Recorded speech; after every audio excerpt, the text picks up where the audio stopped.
ଭକ୍ତଙ୍କ ଭଗବାନ ଭକ୍ତଙ୍କ ଭକ୍ତିରେ ବନ୍ଧା ଭଗବାନ ମା ନିକଟରେ ସମର୍ପିତ ଭକ୍ତ ଗୁହାରି କରିଲେ ଭକ୍ତର ଉପସ୍ଥିତି ଜାହିର କରିଲେ ମା ଭକ୍ତଙ୍କ ଗୁହାରି ଶୁଣିବା ପାଇଁ ନିଜେ ଉପସ୍ଥିତ ହୋଇଗଲେ ମା ଭକ୍ତ ଓ ଭଗବାନର ଏକ ଝଲକ ଦେଖିବାକୁ ମିଳିଛି ନବରଙ୍ଗପୁର ଜିଲ୍ଲା ଉମରକୋଟ ସହରରେ ସହରର ବନଦୁର୍ଗା ମନ୍ଦିରରେ ଆଳତୀ ସମୟରେ ମା ନିଜ ବେକରୁ ଫୁଲମାଳ ଖସେଇ ନିଜର ଉପସ୍ଥିତି ଜାହିର କରିଛନ୍ତି।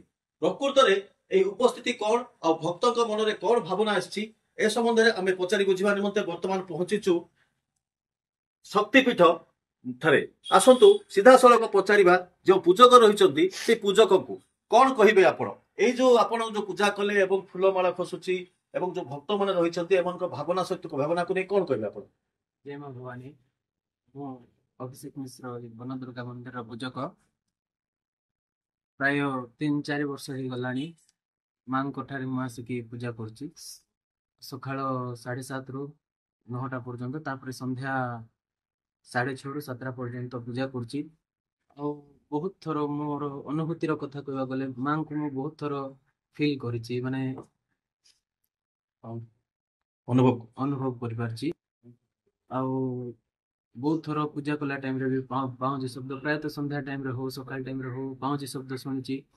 ତାପରେ ଭକ୍ତିରେ ଯେତେବେଳେ ବି ମାଙ୍କୁ ଡାକିଛି ମା ତାଙ୍କର ଉପସ୍ଥିତି ମତେ ଜଣେଇଛନ୍ତି ଯେ ସବୁବେଳେ ମତେ ସହିତ ଅଛି।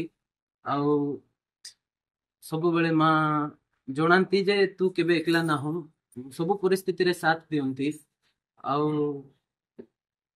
ବହୁତ ଖୁସି ଲାଗେ ଯେତେବେଳେ ମାଙ୍କୁ ମନରୁ କିଏ ବି ଆସିକି ଭକ୍ତ ମାନେ ଡାକନ୍ତି, ମା ତାଙ୍କର ଆଶୀର୍ବାଦ ଦିଅନ୍ତି, ସମସ୍ତଙ୍କର ଉପରେ ଆଶୀର୍ବାଦ ଦିଅନ୍ତି, ବହୁତ ଖୁସି ଲାଗେ। ଆଉ ଦେଖନ୍ତୁ ଯେତେବେଳେ ଭକ୍ତଙ୍କର ଭକ୍ତି ବିଷୟରେ ଶୁଣିବାକୁ ଜାଣିଲୁ ଏବଂ ଯୋଉ ଫୁଲ ଖସୁଛି ମାଙ୍କ ଦେହରୁ ଏବଂ ପାଉଁଜିର ଶବ୍ଦ ଶୁଭୁଛି ଏଇ ଯୋଉ ଶକ୍ତି ପୀଠରୁ, ତ ଯୋଉ ରଖିଛନ୍ତି ଭକ୍ତ ରହିଛନ୍ତି ତାଙ୍କର ଅନୁଭୂତି କଣ ରହିଛି ମାଙ୍କର ଏଇ ପୀଠରେ ଆସନ୍ତୁ ବୁଝିବା। ଏଇ ଯୋଉ ବନଦୁର୍ଗା ମାଙ୍କର ଏଇ ଯୋଉ କଣ ରହିଛି ଏମିତି ଶକ୍ତି କଣ ଅନୁଭବ କରିଛନ୍ତି, ଆପଣଙ୍କର ଅନୁଭବ କଣ କରିବେ? କରୁଣାମୟୀ ମାଙ୍କର କରୁଣାର କିଛି ସୀମା ନାହିଁ। ସମସ୍ତଙ୍କୁ ପୁରା ତାଙ୍କ କରୁଣା ତାଙ୍କେ ବର୍ଷେଇଥାନ୍ତି। ଗୋଟେ ନିଆରା ଜିନିଷ କହିବାକୁ ଯିବୁ ଏଠିର, ଯୋଉଟା ପ୍ରତ୍ୟକ୍ଷ ପୁରା ସତ କଥା। ସନ୍ଧ୍ୟା ସମୟରେ ଗୋଟେ ପ୍ରଜାପତି ଆସେ, ଏବେ ବୋଲେ ନାହିଁ ବୋଲେ ମୋ ରୁମ ଟାଙ୍କୁରି ଉଠୁଛି। ଦେଖନ୍ତୁ ଏଠି ବୋଲେ ସେ ଧୂପ ଆଉ ଦୀପ ଲାଗିଥିବ, ଝୁଣା ଆହୁତି ଚାଲିଥିବ, ସିଆଡେ ଧୂଆଁ ଧୂପ ଚାଲିଥିବ।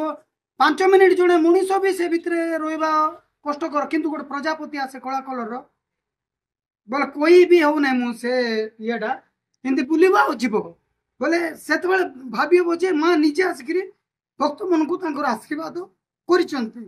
ହେଲେ ଆମେ ଆଗରୁ ବି ଦେଖିଛୁ ସନ୍ଧ୍ୟା ସମୟରେ ଆମେ ଆସିବୁ ବୋଲେ ଧୂପ ଦୀପ ବାସ୍ନା ଆସେ, ପାଉଁଜୁଳି ସାଉଣ୍ଡ ଆସେ, ଆମେ କେତେ ଥର ଶୁଣିଛୁ।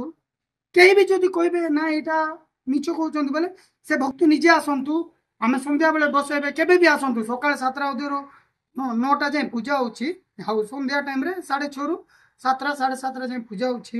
ଯେଉଁ ବି ଭକ୍ତ ଆସିବ ମାକୁ ଡାକିବ, ମା କହିଲେ ମା ଓ କହିକିରି ଫୁଲ ଦେଖାଇବ।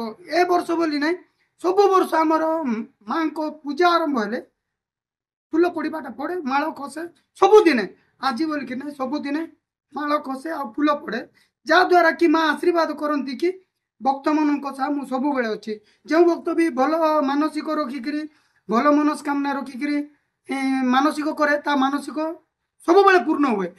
ଆଉ ଯେଉଁ ଭକ୍ତ ଯଦି ଏଠି ଫ୍ୟାସନ ପାଇଁ ଆସନ୍ତି କି ଦେଖାଇବା ପାଇଁ ଆସନ୍ତି ତାଙ୍କୁ ଦଣ୍ଡ ବି ଦେଇଥାଏ ମା। ମା ଯେତିକି ଭଲ ସେତିକି କର। ଜୟ ମାତା ଦି। ଦେଖନ୍ତୁ ମାଙ୍କର ସହିତ ଯୋଉ ଅନୁଭୂତି ରହିଛି, ଏଇ ଯୋଉ ରହିଛି ଶକ୍ତିପୀଠ, ଏ ଶକ୍ତିପୀଠରେ ମାଙ୍କର ଅନୁଭୂତିକୁ ବଖାଣିଥିଲେ ଭକ୍ତ ଏବଂ ସେମାନେ ଭଗବାନଙ୍କ ନିକଟରେ କିଭଳି ଭାବରେ ସମର୍ପିତ ହେବା ଫଳରେ ମା ମଧ୍ୟ ସେମାନଙ୍କର ଗୁହାରି ଶୁଣୁଛି ସେଇ କଥା ପ୍ରକାଶ କରିଥିଲେ। ନବରଙ୍ଗପୁରରୁ କ୍ୟାମେରା ପର୍ସନ ଜିତୁଙ୍କ ସହ ନଳିନୀ ରଞ୍ଜନ ମିଶ୍ର, କନକ ନ୍ୟୁଜ।